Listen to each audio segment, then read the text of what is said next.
Yo guys, selamat datang di channel Pen Cerita Manhwa. Kali ini kita akan melanjutkan alur cerita regresi ke 10 tahun yang lalu. Dan ini bagian kelima dari cerita kali ini. Dan pastikan kalian sudah menonton episode pertamanya biar nyambung alur ceritanya. Kalian bisa cek di playlist untuk video yang lainnya. Baiklah, tanpa berlama-lama lagi, langsung saja kita mulai ceritanya. Kemudian kita berpindah ke tempat lain. Terlihat orang-orang itu telah memasuki dungeon stasiun Seoul. Mereka dibuat cukup terkejut dengan lingkungan di sana. Sebelumnya mereka mengira jika dungeon ini akan sama seperti dungeon tutorial yang menampilkan perkotaan. Beberapa saat setelah itu, mereka pun sampai di jalur 7 lubang. Mereka kebingungan dengan lubang mana yang harus mereka masuki terlebih dulu. Lalu Johwan menyarankan mereka untuk memasuki lubang yang pertama sekaligus lubang yang paling dekat dengan mereka. Lubang itu disebut jalur Nepalas, yang mana lubang itu sudah diselesaikan oleh Kim Hyung Jin. Kembali ke sisi Kim Hyung Jin, ia berhasil menyelesaikan jalur kedua dan mendapatkan item kalung dengan permata merah di tengahnya.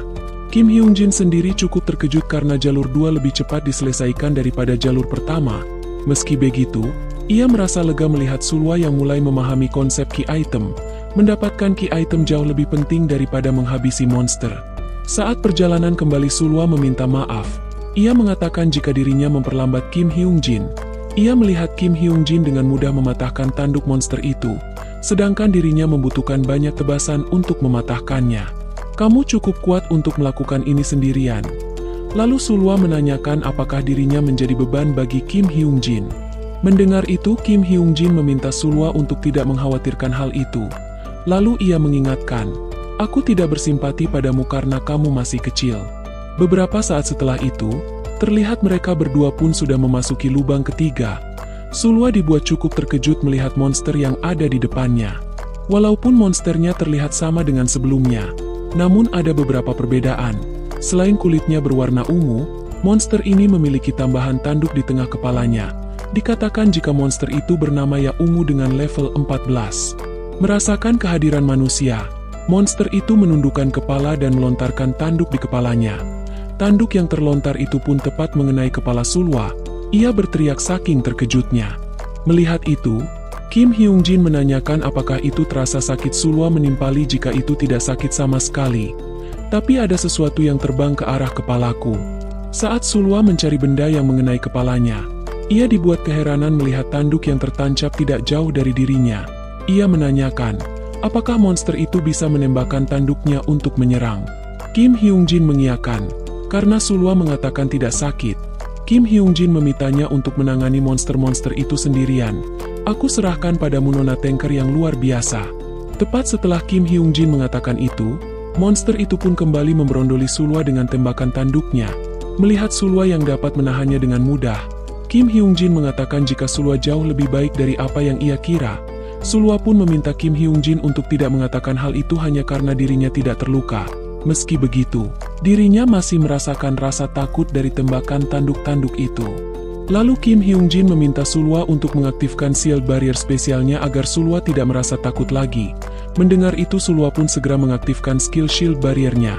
Seketika itu juga, rasa takut yang ia rasakan sebelumnya hilang seketika. Beberapa saat setelah itu, Sulwa dibuat heran melihat monster-monster itu yang berjatuhan ambruk ke tanah. Bersamaan dengan itu, sistem mengingatkan jika Sulwa mendapatkan beberapa XP. Melihat Sulwa yang terdiam kebingungan melihat itu, Kim Hyung Jin menjelaskan, jika monster itu akan terjatuh jika menembakkan kedua tanduknya.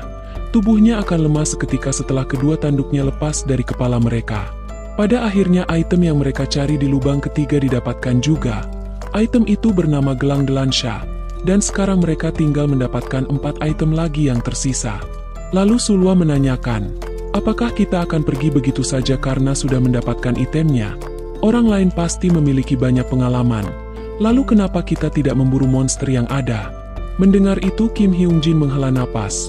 Lalu ia mengatakan, jika sebelumnya ia sudah menjelaskannya pada Sulwa, kemungkinan bukan hanya mereka saja yang ada di dalam dungeon ini.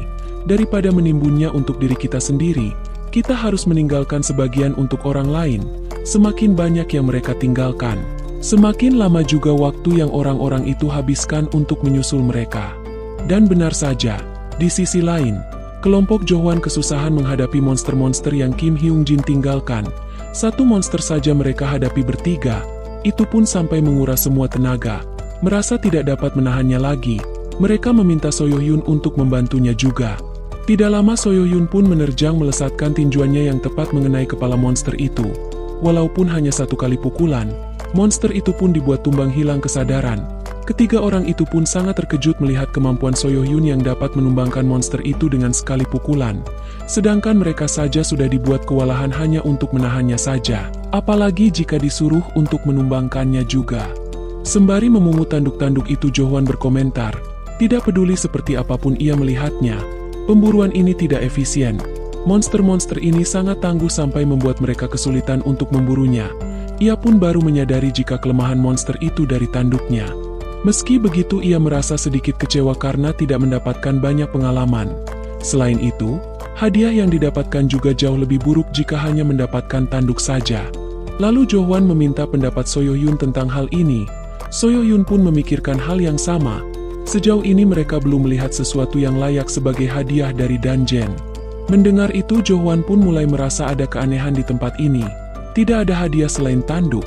Merasa tidak ada gunanya memikirkan hal itu. Johwan mengajak teman-temannya untuk mencoba lubang yang lainnya. Beberapa saat setelah itu, Johwan dibuat keheranan melihat beberapa monster yang tergeletak dengan tanduk yang berserakan. Ini tidak biasa. Ada banyak titel dan hadiah yang didapatkan di tutorial. Apa ini artinya kita masih jauh dari mendapatkan hadiah? Johwan menduga, jika ada orang lain yang sudah mengambil hadiahnya terlebih dulu sebelum mereka. Akan tetapi ia menyangkal hal itu, karena kelompok dialah yang sampai lebih dulu. Dan tidak akan ada orang lain yang mampu memasuki dungeon ini karena Chris telah membuat formasi terbatas. Meski begitu, ia masih meragukan hal itu. Apakah ada player yang bisa membereskan ini lebih cepat dari mereka di saat ia mengajak Soyohyun bergabung dengan partinya? Tapi jika memang itu terjadi, orang itu pastinya sedang membereskan bagian tengah dari dungeon ini. Setelah Johwan berspekulasi seperti itu, ia meminta teman-temannya untuk segera membereskan tempat itu, lalu memasuki lubang bagian akhir. Ia yakin dengan cara itu dirinya bisa bertemu di pertengahan dengan orang yang telah mendahuluinya. Di sisi Kim Hyung Jin, ia pun sudah menyelesaikan lubang keempat, kelima, keenam, dan mendapatkan item kalung Athenia dari lubang keempat, mendapatkan gada Zenith dari lubang kelima, dan mendapatkan perisai Victoria dari lubang keenam. Tinggal satu lubang lagi yang perlu mereka selesaikan untuk mendapatkan item terakhir dari lubang ketujuh. Item yang terdapat di lubang ketujuh yaitu item kunci. Beberapa saat setelah itu, tepat setelah Kim Hyung Jin dan Sulwa memasuki lubang ketujuh, ia dikejutkan dengan parti Johwan yang ada di tebing tepat di depan mereka. Soyohyun pun cukup terkejut melihatnya. Ia tahu betul, jika orang yang bersama wanita itu adalah seseorang yang telah membantunya di zona tutorial. Sebelumnya Kim Hyung Jin mengira jika mereka bisa mengejarnya dengan cepat. Akan tetapi ini jauh lebih lama dari apa yang ia kira. Tidak lama Johwan dan teman-temannya datang menghampiri Kim Hyung Jin. Johwan mengatakan jika mereka bertemu dengan beberapa monster yang sudah tergeletak. Ia menanyakan apa itu perbuatan Kim Hyung Jin. Kim Hyung Jin membenarkan. Dalam hati ia bergumam, mungkin karena aku berasal dari 10 tahun yang lalu, dia terlihat lebih muda. Melihat dari sifat angkuhnya aku yakin itu pasti dia. Sebuah organisasi yang berisikan player jahat dengan salah satu nama yang sering mereka gunakan yaitu Nightmare. Mereka selalu mengatakan jika mereka adalah pasukan Raja Iblis. Selain itu, mereka juga memiliki kekuatan tempur yang dapat mengimbangi 8 pahlawan, dan kekejaman yang mereka perbuat tidak bisa dijelaskan dengan kata-kata. Mereka juga memiliki letnan yang mengatur kekejaman itu termasuk Seo Johwan, seseorang yang memproklamirkan dirinya sebagai Anuswal Homikidal Maniak. Dia sangat terkenal di antara para letnan tentara Raja Iblis karena kekejamannya. Aku sudah tahu akan bertemu jabingan itu suatu saat nanti. Namun ia tidak menyangka akan bertemu dengannya secepat ini. Johwan memuji kecepatan Kim Hyung Jin dalam menyelesaikan lubang-lubang itu. Ia menanyakan apa Kim Hyung Jin hanya berdua saja. Kim Hyung Jin mengiyakan. Berdua saja sudah lebih dari cukup untuk menyelesaikan dungeon ini. Johwan menambahkan, dirinya sudah melihat hasil kinerja Kim Hyung Jin saat perjalanan ke tempat ini. Johwan memberi Kim Hyung Jin sebuah tawaran. Karena mereka bertemu secara kebetulan, ia mengajak Kim Hyung Jin untuk menyelesaikannya bersama-sama. Mampu menyelesaikannya dengan lebih cepat dan lebih aman akan lebih baik untukmu. Sedangkan bagi kami Kami bisa mendapatkan bagian dari hadiah penyelesaiannya dan semua orang yang ada di sini akan senang. Lagi pula dungeon ini tidak ada yang menguasainya. Bukankah lebih bagus jika kita bekerja sama? Kuharap kamu membuat keputusan dengan tepat. Mendengar itu semua, tanpa pikir panjang Kim Hyung Jin menyetujuinya dengan satu syarat. Item kunci dari lubang ketujuh harus dijual padanya. Karena kesepakatan telah terjalin, mereka pun mulai memburu dan menghabisi monster yang ada di sana. Kim Hyung Jin, Soyo Hyun dan juga Jo Hwan menjadi penyerang garda terdepan. Tebasan, tusukan, dan pukulan mereka kerahkan. Hanya dengan satu kali serangan monster itu berhasil mereka tumbangkan. Melihat itu Sulwa cukup terkesan. Ini jauh lebih cepat karena mereka semua bekerja sama. Namun Sulwa merasa heran dengan Kim Hyung Jin. Tidak seperti biasanya. Ia melihat pergerakan Kim Hyung Jin jauh lebih lambat dan kurang efisien. Melihat Kim Hyung Jin yang terlihat kelelahan dan napasnya terengah-engah, ia tahu betul jika sebelumnya Kim Hyung Jin bisa melakukan semuanya sendirian. Tapi sekarang ia melihat Kim Hyung Jin sangat kelelahan. Ia pun bertanya-tanya apakah Kim Hyung Jin baik-baik saja. Sembari memperhatikan Kim Hyung Jin, Jo Hwan bergumam, "Aku ingin tahu kartu truf apa yang dia punya. Karena dia bisa melewati beberapa lubang dengan cepat. Apakah dia lebih pintar dari apa yang aku pikirkan? Walaupun aku mempertimbangkan kelelahan yang dia rasakan, dia tidak terlihat sangat ahli." Tidak lama dari itu, Jo Hwan menemukan item terakhir. Item kunci yang berbentuk anting. Apa ini item kunci yang Kim Hyung Jin sebutkan? Apa yang membuatnya tertarik pada ini? Ini terlihat tidak berguna sama sekali. Item ini juga tidak memiliki keistimewaan khusus dan daya tahannya hampir mencapai titik terendah. Beberapa saat setelah itu, Kim Hyung Jin datang menghampirinya. Ia menanyakan apakah Jo Hwan sudah mendapatkan item yang ia butuhkan. Jo Hwan pun mengiyakan. Lalu ia menanyakan kenapa Kim Hyung Jin membutuhkan item ini. Berapa kali pun ia melihatnya, itu hanyalah anting tua. Kim Hyung Jin menjelaskan, jika item ini ia butuhkan untuk menyelesaikan misi yang didapat oleh player pertama yang memasuki dungeon ini. Kim Hyung Jin mengutarakan juga, jika dirinya sudah memiliki ketujuh item yang dibutuhkan, karena hal itu sekarang ia bisa menyelesaikan misinya. Tidak lama dari itu, Jo Hwan dikejutkan dengan notifikasi yang muncul di depannya. Sistem memberitahukan jika Kim Hyung Jin telah mengirimkan 500 koin. Ia pun tidak menyangka jika Kim Hyung Jin memiliki koin sebanyak ini. Untuk mendapatkan koin sebanyak ini setidaknya Kim Hyung Jin telah menghabisi 40 monster di dungeon ini. Seketika itu juga Jo Hwan menyeringai dengan niat terselubung dalam hatinya. Mengingat jika Kim Hyung Jin telah menyelesaikan beberapa lubang, ia mengira jika Kim Hyung Jin masih memiliki banyak koin. Ia berencana untuk menjarahnya setelah Kim Hyung Jin menyelesaikan misinya. Dengan senyum ramah Jo Hwan berterima kasih atas koin yang Kim Hyung Jin berikan. Jo Hwan menawarkan jika dirinya akan melakukan semua yang ia bisa sampai mereka semua keluar dari dungeon ini. Mendengar itu Kim Hyung Jin menerima tawarannya. Lalu ia mengatakan jika dirinya akan masuk lebih dalam lagi untuk menyelesaikan misinya. Setelah itu Jo Hwan pun kembali berkumpul dengan teman-temannya. Ia mengingatkan jika sekarang mereka akan mengikuti Kim Hyung Jin. Mendengar percakapan mereka Sulwa menanyakan, "Apa kamu yakin ini tidak apa-apa? Kamu terlihat sangat lelah. Karena itu aku ingin memeriksanya." Kim Hyung Jin pun meminta Sulwa untuk tidak mengkhawatirkannya. Dan ternyata Kim Hyung Jin sudah mengetahui niat terselubung Jo Hwan melalui skill Eye of Perception. Sifat buruknya dari kehidupanku sebelumnya. Rupanya dari awal memang sudah seperti itu. Beberapa waktu setelah itu, mereka pun sampai ke suatu ruangan yang cukup luas. Dikatakan jika ketujuh lubang berhasil diselesaikan jalur menuju alun-alun Mandra akan terbuka.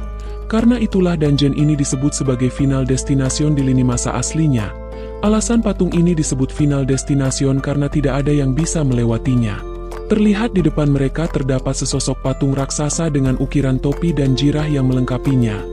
Anda telah memasuki Plaza Mandra. Tidak lama dari itu, mereka semua dikejutkan dengan patung itu yang membuka mata. Sinar putih menyala terang dari matanya, menatap tajam ke arah orang-orang di depannya. Dengan sorot mata yang tajam, patung itu mengatakan siapa yang berani mengganggu tidurku. Mereka yang tidak memenuhi syarat harus segera pergi. Jika kamu memutuskan untuk tinggal di sini, kamu tidak akan dapat menghindari hukumannya. Tanpa ragu dan penuh keyakinan Kim Hyung Jin melangkah maju mendekati patung itu. Aku datang untuk membuktikan bahwa aku memenuhi syarat. Tepat setelah itu cahaya muncul di dada Kim Hyung Jin. Bersamaan dengan itu, patung itu meminta Kim Hyung Jin untuk membuktikannya. Dijelaskan, Jika cahaya yang muncul di dada Kim Hyung Jin adalah suatu pengikat untuk menguji kelayakan seseorang dalam tes yang diberikan, jika gagal dalam tes yang diberikan, maka jantung dari Kim Hyung Jin akan diledakkan. Setelah itu layar sistem muncul di depannya, menampilkan gambar patung itu dengan beberapa bundaran hitam yang ditempatkan di bagian yang sudah ditentukan. Dengan penuh tekad Kim Hyung Jin segera mengeluarkan semua item yang sudah ia dapatkan dari inventorinya. Lalu Kim Hyung Jin pun mengkonfirmasi setiap item pada bundaran yang ada pada jendela status itu. Setelah semua item itu terkonfirmasi, item-item itu muncul dan terpasang secara otomatis pada patung itu. Bertepatan dengan itu getaran hebat berguncang dengan kuat. Kamu telah membuktikan dirimu. Lalu patung itu meminta Kim Hyung Jin untuk menjawab pertanyaannya, siapa namamu? Lagi-lagi Kim Hyung Jin teringat dengan sebuah video yang menjelaskan mengenai dungeon stasiun Seoul di kehidupan sebelumnya. Seseorang dalam video itu menjelaskan, Mandra memiliki arti kandang kuda. Pada dasarnya patung Mandra adalah penjaga yang melindungi kandang kuda. Penjaga itu memiliki misi yang sederhana. Dikatakan bahwa terdapat 7 jalur di padang rumput yang sangat luas dan di sana para hewan yang berkumpul dan berkeliaran. Pemilik padang rumput itu menyembunyikan sesuatu di sana. Jadi pada intinya patung tersebut bertugas menjaga apa yang disembunyikan sampai pemiliknya kembali. Mengenai hadiah tersembunyi dari dungeon stasiun Seoul, jika kamu ingin mengambil harta karun itu, kamu harus menjawab dengan nama yang berbeda dari namamu sendiri. Kembali ke sisi Hajun, ia mengatakan, pemilikmu, orang yang telah memberimu kehidupan baru, namaku Rancher. Orang-orang yang mendengar itu dibuat keheranan sekaligus panik. Mereka bertanya-tanya apa yang Kim Hyung Jin katakan. Namun berbeda dengan reaksi patung itu sangat terkejut mendengar Kim Hyung Jin mengatakan itu. Tidak lama patung itu pun langsung membungkuk memberikan salam pada Kim Hyung Jin. Saya menyapa pemilik saya. Bersamaan dengan itu sistem memberitahukan jika Kim Hyung Jin telah menemukan jawaban yang benar. Anda telah menyelesaikan hidden quest. Unnamed Observer memiringkan kepalanya. Lady of the Scales terkejut. Whispering Devil merasa terhibur. Setelahnya patung itu mengatakan, ini barang yang Anda titipkan padaku. Lalu patung itu meminta Kim Hyung Jin untuk memilih salah satu barang. Tepat setelah patung itu mengatakan hal itu, layar sistem muncul dengan 3 pilihan di dalamnya. Baju jirah Mandra, pedang Mandra, dan sarung tangan Mandra. Melihat item-item itu, Kim Hyung Jin merasa jika item ini akan sangat membantu untuk kedepannya. Kim Hyung Jin mencoba mempertimbangkan terlebih dulu karena hanya satu item yang ia dapatkan. Tidak lama dari itu Kim Hyung Jin dikejutkan dengan Jo-hwan yang mengatakan, sepertinya kamu mendapatkan hadiah istimewa. Aku tidak bisa melihat hadiah apa itu. Mungkin aku hanya perlu menunggu. Kim Hyung Jin pun mengiyakan. Ini butuh waktu. Kamu hanya perlu menunggunya sebentar. Mendengar itu Jo-hwan meminta Kim Hyung Jin untuk menyelesaikan apa yang sedang dilakukan. Meskipun Kim Hyung Jin bersikap tenang, ia tetap saja merasa kesal melihat wajah busuk Jo-hwan. Sepertinya dia akan menyandra Sulwa untuk mendapatkan apa yang dia inginkan. Kamu pikir aku tidak bisa melihatnya sehingga dia mulai menunjukkan sifat aslinya secara terang-terangan. Tidak berlama-lama Kim Hyung Jin segera memilih item yang sudah ia pertimbangkan. Ia memilih sarung tangan Mandra. Seketika itu juga sarung tangan itu muncul tepat di hadapan Kim Hyung Jin. Sistem memberitahukan jika sarung tangan Mandra memiliki toleransi khusus terhadap racun dan melindungi pemakainya dari berbagai jenis infeksi. Efek pertahanan bertambah 2 poin dan efek penetral racun bertambah 3 poin. Aku harap ini akan menjadi hadiah yang berguna dalam perjalananmu ke depannya. Bersamaan dengan itu notifikasi sistem bermunculan. Anda telah menyelesaikan Mandra Plaza. Quest skenario berikutnya jalan bercabang akan dimulai. Tidak hanya itu, notifikasi juga muncul pada player lain, jalan bercabang, jalur terhir menuju dungeon stasiun Seoul. Temukan cara membersihkan dungeon ini. Jika Anda gagal menyelesaikannya, dungeon break akan terjadi. Setidaknya satu player harus masuk ke setiap jalur. Kim Hyung Jin menjelaskan jika itu tandanya dungeon stasiun Seoul hampir selesai. Lalu Kim Hyung Jin meminta Sulwa untuk tidak lengah dan tetap di sampingnya. Dengan semangat Sulwa mengiyakan.